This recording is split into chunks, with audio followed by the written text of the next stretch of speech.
srdci Hlohovca funguje komunitné centrum Samaria, ktoré už 13. rok pomáha ľuďom v zložitej sociálnej situácii. Toto miesto nie je len o jedle, ale aj o domove, ktorý mnohým chýba. Dvakrát do týždňa sa tu koná workshop s názvom Šetrná kuchárka, kde dobrovoľníci a klienti varia rôzne jedlá z potravín vyradených z miestneho Teska. Tento workshop je súčasťou projektu Pomáhame potravinami, ktorý vznikol v spolupráci s nadáciou Tesco.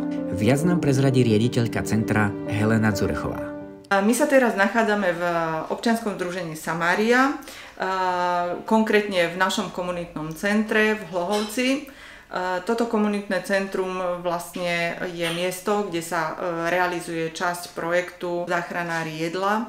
Vlastne my sme vytvorili taký podprojekt Šetrná kuchárka, čiže tento projekt sa tu vlastne realizuje v našom komunitnom centre v komunitnej kuchyni.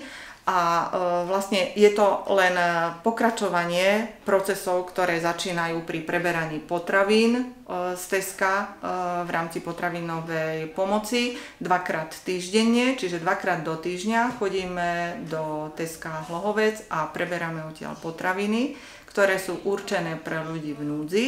Tieto potraviny preberieme, vozíme ich do našej výdajne potravín, tam sa ešte preberú a tie, ktoré nie sú vhodné alebo by nevydržali nejaké ďalšie spracovanie, po prípade transport našich klientov, tak tie prichádzajú do nášho komunitného centra práve do tej šetrnej kuchárky, kde sa z nich varí jedlo. Týmto jedlom sú ponúknutí všetci tí, ktorí do komunitného centra chodia, počnúť s dobrovoľníkmi, ale aj našimi klientami pri jednotlivých aktivitách.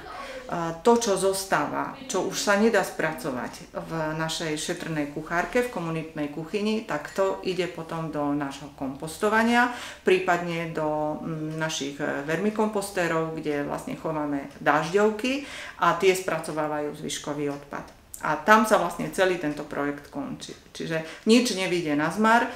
Všetky potraviny, ktoré od Teska dostávame, sú nasmerované hlavne pre ľudí v núdzi, ale všetko to, čo už oni dostať nemôžu, pretože potraviny podliehajú samozrejme aj času, aj strácajú svoju hodnotu. Všetky tieto potraviny idú na toto ďalšie spracovanie. Centrum disponuje i krásnou záhradou, dielňou, pivnicou, spoločenskou miestnosťou s jedálňou či skladom oblečenia, kde si môžu ľudia v núdzi za symbolickú sumu nakúpiť pre seba a najbližších, čo práve potrebujú. Najobľúbenejším miestom pre klientov je kuchyňa, kde pani Anna Tupá, ktorú dobrovoľníci a klienti láskyplne nazývajú gazdina, s trpezlivosťou a láskou ponúka svoje kulinárske umenie. Pre mnohých je to skutočná oáza pokoja, v ktorej sa nielen učia variť z potravín, ktoré by inak skončili v odpade, ale tiež nachádzajú cennú podporu a priateľstvo.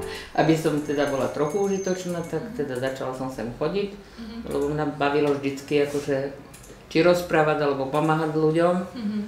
Takže cítim sa v tom akože doma. Ak máte nápad, ktorý môže prispieť v boji proti plýtvaniu potravinami, prihláste svoj projekt do 18. októbra. Nadácia Tesco podporí najlepšie iniciatívy sumou 40 000 eur.